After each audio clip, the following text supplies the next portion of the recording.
Good morning! Tara, samahan niyo ako as I go to work here sa McKinley Hill. So, this is my day as a real estate agent here sa Mega World. So, lakad-lakad lang onte, papunta ng work. So, before I go to my desk, I have to be presentable. Kaya nag-ayos-ayos muna ako. And office day nga para namin. Time check, 7 AM pa lang pala.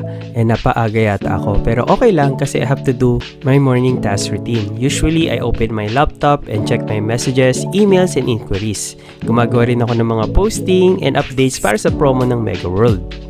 Today ay General Assembly namin. Dito maganda kasi nare-recognize yung mga talent, skill, and achievements ng mga real estate agent. Napakaganda talaga kapag ikaw ay nare-recognize sa mga ganitong klaseng event. After that, punta naman kami ngayon sa Uptown Bonifacio para magmanning at mamigay ng flyers. Inabutan na nga kami ng ulan Buti na lang naka-car kami at safe kami nakapunta. What I really like dito sa Uptown Bonifacio kasi yung sunset dito the best. So, dito mo makikita yung mga tao pauwi na and nakikita mo yung pagbaba ng araw. Napaka-solid talaga siyang view.